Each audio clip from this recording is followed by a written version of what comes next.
Olá, bom dia, gente. Bom, a gente vai começar o dia de hoje com uma aula mais rápida, breve, que eu vou te dar algumas dicas para vocês de como se fazer uma pesquisa bibliográfica, tá? Então, a primeira coisa, acho que... agora foi. Primeira coisa, acho que é bacana, o que é uma pesquisa bibliográfica, né? Então, eu fui lá no Wikipedia, sei lá, e a definição que eles dão é que a pesquisa bibliográfica ela abrange tanto a leitura como a análise e a interpretação de livros, artigos e qualquer tipo de material, né? Como mapas, imagens, manuscritos. Todo esse material que é recolhido, que é analisado, deve ser submetido a uma triagem, a uma seleção desse material, tá? A partir daí, então, você consegue estabelecer um plano de leitura. Com isso, então, a gente percebe que a pesquisa bibliográfica, na verdade, ela é toda a base, ela é todo o alicerce do trabalho. É a partir dela que você começa tudo e estrutura todo o seu trabalho. Ela é um componente essencial para fundamentar contextualizar o seu trabalho, né, na sua introdução, a sua justificativa. É com a pesquisa bibliográfica que você faz a sua pergunta, a sua hipótese, a sua previsão, ela que fundamenta tudo isso. Então, com isso, ela influencia na metodologia e ela também embasa toda a sua discussão no fim, tá? Então, aqui eu montei para vocês, existe uma metodologia que se chama revisão sistemática da literatura, tá? Ela não é muito muito exatamente o que eu quero passar para vocês, porque ela é uma metodologia para testes de hipóteses, tá? A partir de uma revisão da literatura. Mas eu fiz uma adaptação dessa metodologia para trazer um pouquinho para vocês, para guiar vocês em pesquisa bibliográfica, tá? Então, a primeira etapa de uma revisão sistemática seria a formulação da pergunta, do objetivo que vocês querem saber, enfim, solucionar, investigar. Então, sem você ter um objetivo ou uma pergunta prévia, você não tem como fazer uma pesquisa bibliográfica, né? Obviamente, senão o que você vai pesquisar, né? Então, a segunda etapa seria o protocolo de revisão, você determinar um protocolo de revisão da literatura. E nesse protocolo de revisão a gente tem dois tópicos principais. O primeiro que é você determinar quais são os critérios de inclusão e quais são os critérios de exclusão dos artigos e dos trabalhos que vocês vão estar analisando, tá? Então, tendo uma pergunta, um objetivo claro, vocês podem aí determinar quais trabalhos vão entrar a partir disso e quais trabalhos vão ser excluídos. Por exemplo, eu quero trabalhar... Jéssica, você trabalha com o quê? Ai, gente, que susto. Você trabalha com o quê? Genética de população. Tá, então você trabalha com genética de população de qualquer grupo? De tartaruga. Tá, então primeira coisa, tem que criar alguns critérios, trabalhos que trabalhem de genética de populações exclusivamente com um grupo de tartarugas. Mas às vezes você não quer de todas as regiões do planeta, do mundo. Então aí você cria alguns critérios também para excluir. Eu não quero do bioma da Mata Atlântica, não quero tartaruga de cerrado, enfim. Dessa forma você vai criando seus critérios, que aí vão ser específicos para cada trabalho, tá? O segundo ponto, então, é você definir uma estratégia de obtenção de dados, tá? Você pode fazer isso, simplesmente chegando na biblioteca lá e caminhando aleatoriamente pelas prateleiras, pelos corredores, tá? Mas isso não é bacana, né? É perca de tempo também. E como a gente hoje em dia está na era digital, acho que o importantíssimo é a gente utilizar bem essa ferramenta, que são das bibliotecas digitais, tá? Aqui eu estou colocando alguns exemplos para vocês de algumas fontes de informação, de bases de dados, tá? A gente tem, por exemplo, esses portais... Não tinha aquele bastãozinho aqui? Aqui, coloquei para vocês dois exemplos de portais, né? O portal do domínio público e o portal da pesquisa, que são também plataformas de base de dados, tá? Bem bacanas para vocês acessarem, tudo livre. Outra coisa também bacana é o site da CAPES, de periódicos, que eu acho que um monte de gente já deve ter visto. Uma coisa legal também é que a gente tem algumas plataformas, como o BDTI, que são apenas de teses e dissertações aqui. Esse é o Banco Digital Brasileiro de Teses de Dissertações. Então, existe plataformas exclusivas para teses e dissertações, tá? Uma fonte bem legal também de informação é o Lattes, né? Lá você pesquisa tanto pelo autor como assunto, então tudo que é pesquisa feita por pesquisadores brasileiros ou que tem atuação no Brasil, se o cara realmente atuar na pesquisa, ele vai estar com o seu Lattes lá atualizado. Então é uma grande fonte de informações que é bem bacana você explorar. E aí aqui eu acho que esses 3 são os mais bacanas, é os que eu mais uso, por exemplo. O Google Acadêmico, todo mundo já conhece o Google Acadêmico, já usou o Google Acadêmico alguma vez? É muito bacana o Google Acadêmico, ele tem várias ferramentas bem interessantes de pesquisa, de salvar, você pode criar lista de artigos, né, salvando os artigos lá dentro, ele já exporta a citação para você, é bem bacana o Google Acadêmico, tá? E aí outros 2 que também são fundamentais, é o Web of Science, que antes era o Web of Knowledge e agora virou uma plataforma única, o Web of Science, e o Scopus. No fim da aula eu vou mostrar para vocês algumas ferramentas do Web of Science que, vocês aprendendo um pouco aqui, vocês conseguem... Meu Deus! Vocês conseguem mexer nesses outros 2, assim, tá? São mais parecidos. Beleza. Aí, outra estratégia de obtenção de dados é você determinar as palavras-chave. Elas são fundamentais para a pesquisa que vocês vão realizar. E estão diretamente relacionadas com a pergunta ou objetivo do trabalho de vocês, tá?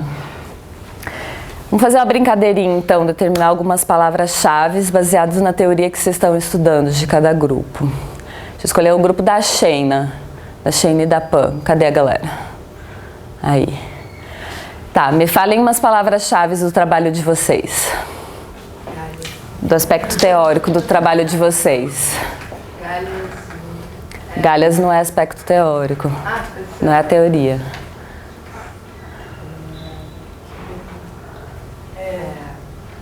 Alocação de recursos. Alocação de recursos. Seleção de hábitat. Tá. Seleção de habitat. Pode ser uma expressão ou tem que ser palavra? As 2 coisas a gente pode fazer. Uma coisa até que vocês colocaram aqui é usar artigos e pronomes. A gente deve evitar isso. A não ser que a gente coloque isso como uma expressão que eu vou mostrar logo em seguida. E palavras muito gerais você também evita. Outro grupo. Meu grupo. Cadê, galera? Tô dormindo aí. Palavras-chave pra gente. Decomposição. Ciclagem de nutrientes separado ou tudo junto? Como uma expressão ou não? Tipo, existe uma diferença entre escrever ciclagem de nutrientes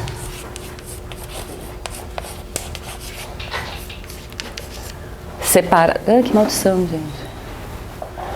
Existe uma diferença você procurar a palavra ciclagem de e nutrientes separado ou de você colocar isso aqui tudo junto como uma expressão. Uma expressão. Beleza. O que mais? Não estudaram, né, gente? Esse seu olhar.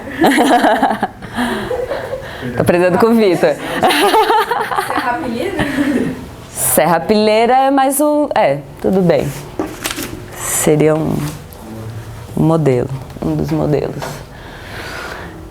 Outro grupo, de que eu falei? Da Sheina, da Ayana aqui. Grupo da Ayana. Sexual, dimorfismo sexual. Seleção sexual e o quê? Dimorfismo sexual. Dimorfismo sexual. Cada palavra é separada ou junto? Uma expressão, entre aspas. 2 e 2. Os 2 juntos. Seleção sexual.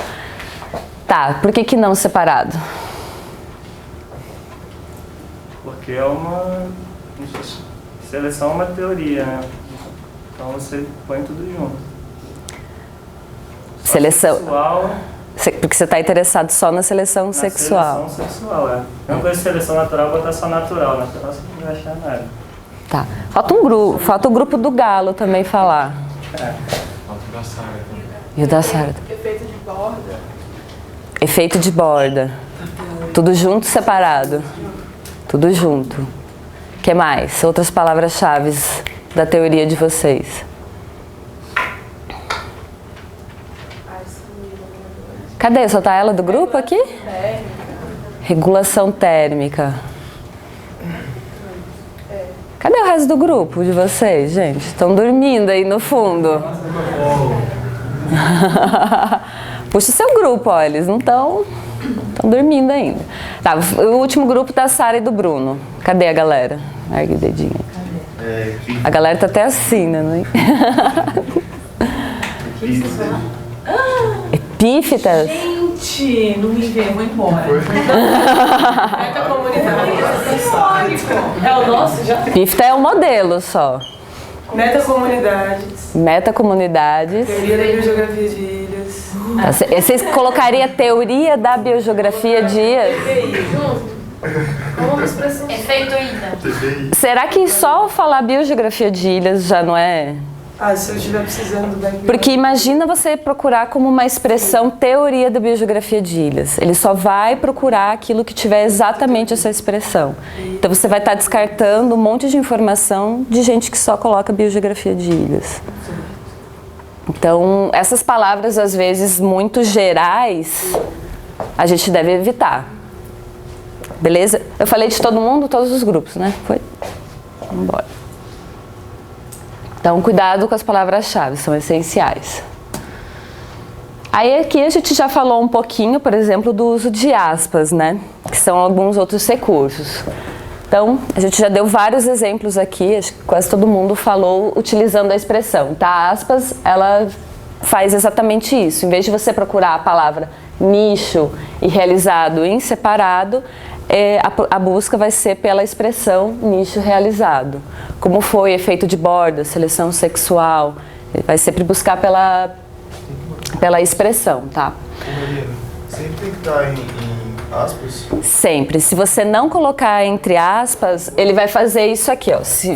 Tipo ciclagem de nutrientes. Ele vai procurar pela palavra de ciclagem e nutrientes. Ele vai procurar cada palavra em separado, tá? Beleza? Tá. Outra coisa bacana é você fazer a truncagem, que é você utilizar o asterisco para deixar livre os sufixos e os prefixos das palavras. Então, um exemplo aqui, por exemplo, quando eu faço uma pergunta que eu coloco forrageia e o asterisco no final, a minha busca vai retornar tanto palavras que terminam com forragear, com forrageamento, e assim vai. Então ele deixa livre os termos aqui finais. Então tudo que for igual a forrageia, mas o final aqui, o sufixo diferente, ele consegue buscar quando você usa o asterisco, tá? E a mesma coisa você pode fazer para deixar livre os prefixos das palavras, tá? Que nem nesse exemplo aqui, talidade, ó, que estranho assim, né? Mas se você buscar assim, ele busca tanto natalidade como a mortalidade, porque todo esse prefixo aqui das palavras fica livre para... Meu, que saco, desculpa, gente. É meu computador, maluco. A gente vai editar. Deu para entender aqui? Então, beleza. Outra coisa super importante, os operadores booleanos. A gente tem 3 deles, tá? Que é o uso do and, do or ou do not. Bom, o and é o e. Então, você quando coloca uma palavra... pode ser seleção sexual, a expressão seleção sexual. Opa, sexual. And. Tá apagado ali. Aí eu quero determinar, por exemplo, a seleção sexual em algum grupo. Aí. Oi? Dermato. Ai, dermato. Foi o que tava assim, Tá escrito certo. apaga então. Então o when ele vai juntar tanto a busca por essa expressão aqui e essa junta aqui. Então só quando você tem essas duas é que ele retorna os trabalhos, artigos, enfim, dessas buscas, que tem essas duas palavras ou expressões, tá? O or seria ou essa, ou ter essa, ou ter essa. Ou as duas. Tá? Então se tiver... Oi? Dá pra botar várias. Você pode colocar várias. E o not é ter essa, mas sem essa. Aí a gente volta, por exemplo, no caso dela, de genética de populações de quelônios, né? Então eu quero falar sobre genética de populações e quelônios, mas not num bioma, na Amazônia. Que raiva, cara. Me irritei. Mas sem ser na Amazônia. Tá? Deu pra entender aí? Todo mundo entendeu? Beleza. Mas isso é específico para site, né? Tipo, o Google Scholar não funciona assim. Ele usa operadores booleanos também. Também usa? Usa. Qualquer um daqueles usa, provavelmente. O Google Scholar, o Google Acadêmico usa, o Web of Science usa, o Scopus usa, todos usam esses operadores. Acho que plataforma Lattes não, né? Eu realmente... Dá para implementar por busca de assunto? Eu realmente não testei. Mas a grande maioria das plataformas de dados usa esses operadores, tá? Melina, mas não importa se o operador está em inglês e a palavra em português não faz diferença nenhuma. Não. O operador é o comando que você dá. Então ele tem que estar em inglês. E caixa alta. Caixa alta. E caixa alta. Se tiver minúscula, ele vai achar que é uma palavra aqui. Beleza? Tem que ser caixa alta. Aqui a gente tem um exemplozinho, tá? Por exemplo, aqui eu coloquei algumas palavras, por exemplo, do meu trabalho da minha tese, que eu faço uma revisão sistemática da literatura. Então eu coloquei algumas palavras aqui. Então eu procuro sempre pelo efeito, eu trabalho com efeito de borda sobre biomassa. Aí aqui eu coloquei a palavra-chave edge effect, né, efeito de borda. Então eu estou procurando aqui efeito de borda ou fragmentação. Então eu procuro por trabalhos que tenham ou essa palavra ou essa, porque são temas relacionados, tá? E aí eu uso o or aqui. Mas aí aqui eu não quero que caia nada sobre besouros, porque tem muito trabalho de fragmentação florestal, efeito de borda, usando esse sistema de estudo. Só que eu trabalho com biomassa, da vegetação. Então eu não quero que caia isso. Eu quero, assim, refinar um pouco mais, restringir a minha pergunta, senão cai, sei lá, 10 mil artigos para eu olhar. Então não é legal. E aí o bacana é você usar então esses conjuntos de parênteses, tá? Quando a gente coloca parênteses aqui, eu estou restringindo esse meu ou a essas expressões que estão dentro do parênteses, tá? Então aqui eu podia colocar, eu uso bem mais palavras que isso. Então, por exemplo, no meu eu coloco edge effect, or, fragment, or contact, or boundary, tudo isso eu coloco dentro dos meus parênteses. Aí, no meu trabalho, eu coloco mais um end aqui, que aí eu vou para o meu sistema de estudo mais específico. Aí eu coloco biomassa, estoque de carbono, eu vou colocando essas palavras aqui, entre parênteses também. E assim vai, aí eu tenho mais um end na minha pesquisa. Vegetação, floresta e tal, entendeu? E aí eu tenho vários notes também para refinar a pesquisa. Deu para entender o uso de parênteses? Tem alguém com dúvida? Tá, beleza. Se vocês pegarem a manha de usar essas coisas, facilita bastante a vida de vocês, tá?